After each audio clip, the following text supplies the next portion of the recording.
welcome back to the session 4 of Unit 3. So in this session, we are going to look at cognitive learning and memory. Cognitive learning and memory.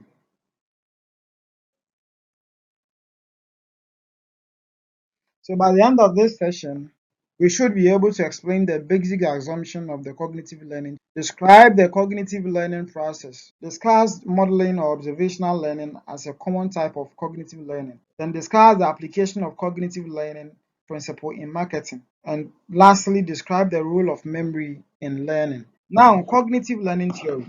I don't know, some of you may have heard what you mean by cognitive learning, or what do you mean by cognitive dissonance. So in the course of our lecture, probably you may encounter all of this. Cognitive dissonance as an experience or a discomfort that a consumer actually encounter. All right. So when you say cognitive learning theory, how does it apply to? So we are saying that an applicable amount of learning takes place as the result of consumer thinking and problem solving. So the cognitive basically talks about the issue of the mind, the mental state. So the amount of learning takes as the result of consumer thinking and problem solving. So if a consumer wants to think and actually know how to solve a particular problem, you are saying that there is this what you call the cognitive learning. There is a cognitive learning. There's a learning that actually goes on. That is what you call the cognitive learning. And learning based on mental activity is called the cognitive learning. So anything that has to do with the mind or the mental faculty, so anything that has to do with the mental faculty is what you call the cognitive learning. According to Hawkins et al. 2007, cognitive learning encompasses all mental activities humans as they work to solve problems or cope with situations. So when a consumer actually has a problem or have a problem to solve, the kind of thinking the person will go through is what we refer to as cognitive learning. And it involves learning ideas, concepts, and facts that contribute to our ability to reason, solve problems. So these are the various terms in it. So issue about solving problems, ability to reason, and also attitude, fact, concept, ideas. Learn relationship without direct experience or reinforcement. Now, cognitive learning theory proposed that the kind of learning most characteristics of human being is problem solving. The kind of learning and the most characteristics of human being is problem solving. So the reason why a lot of human beings or consumers learn is as a result of them being able to solve a particular problem, and which enables individuals to gain some control over their environment. And cognitive learning holds that learning involves complex mental processing of information. For you to be able to solve a particular problem or to be able to solve a need, the kind of process that you go through is very complex. It's not just one time something or something that is easier. For you to sometimes even to decide in your home that I want to eat this, or some it becomes a problem. You have to think and think and think and think and think and know as to whether you actually want to eat this or not want to eat this. So it's a very complex problem or situation. So modeling or observational learning. So it's either we call it modeling learning or observational learning.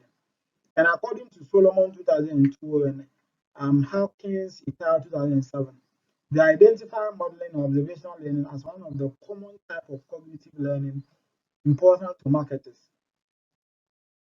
And consumers often observe how others behave in response to certain situations, and the ensuring results, that is reinforcement, that occur, and they imitate, that is a model. So imitate. Consumers look at certain things, or that's observation. So that it's either you observe, then you learn, or you are actually doing what somebody has done. That is modeling. And the positively reinforce behavior when faced with similar situations.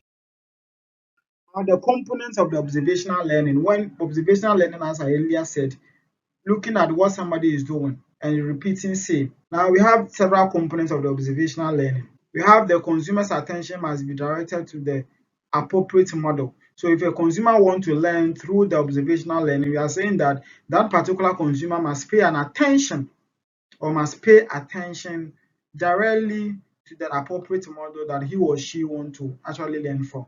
If a consumer want to actually buy a particular product, that consumer should be able to pay attention to that particular product and actually learn a lot from that and make sure, sorry, and make sure that he or she will make a decision out of that. The consumer must remember that what is said or done by the model. So if you want to learn something as a consumer, you need to be able to understand or remember what is said, sorry, or done by that particular model. Because if you don't remember what has been said about it and done on that, you cannot make a decision. Consumer must convert this information into action. The consumer must be motivated to perform this action. So these are the components. And this is the application of the cognitive learning principle. Marketers recognize the importance of observational learning in their selection of models, and therefore they need to be very critical. So if you're a marketer and you want to select a particular model, you need to be very conscious about the type of model you are going to use. Okay, so then and the rest also follows. Now the role of memory in learning.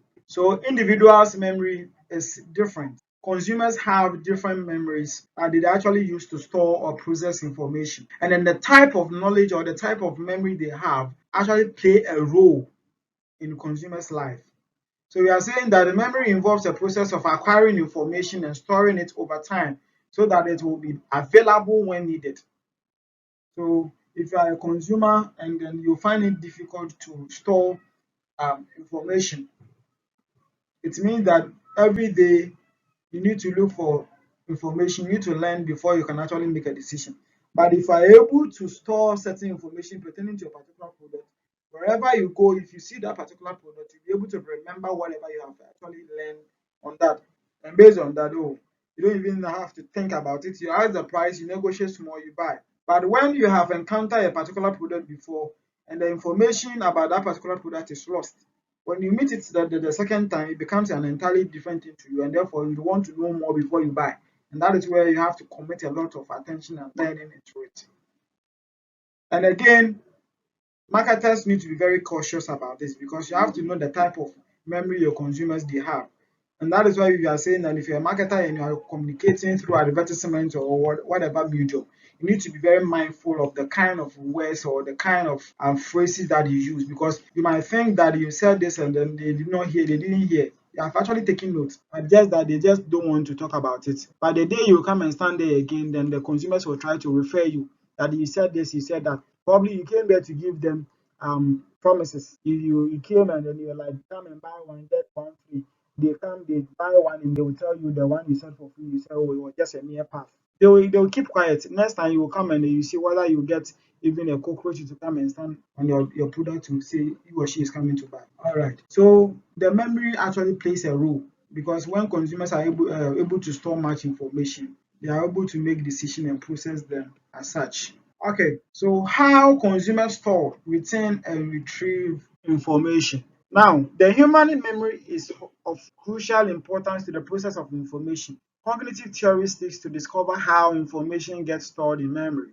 However, it is retained and how it is what? Retrieved. In other words, how it is retained and how it is what retrieved. So consumers or marketers sometimes are very careful about. I'll be very curious to know how consumers actually store and how they retrieve.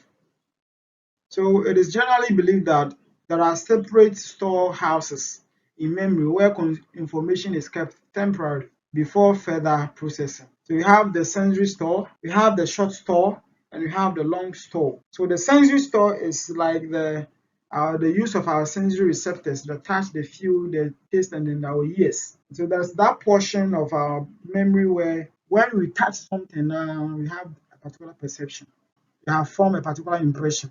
So that is how certain consumers they store, retain, and then retrieve. And there are certain consumers that they are able to do the short-term store. They are able to keep certain information pertaining to a particular product probably for a year. Beyond a year, they can't recognize anything again. And there are some people that they are able to keep certain information or store certain information over time or over a year. Now we have what you call rehearsal encoding. So rehearsal and encoding refers to the amount of information available to the individual for delivery from short-term storage to long-term storage, depending or depends on the amount of rehearsal it has. So the kind of information that is available to consumers sometimes is dependent on how they rehearse and how they encode, how they rehearse and how they encode.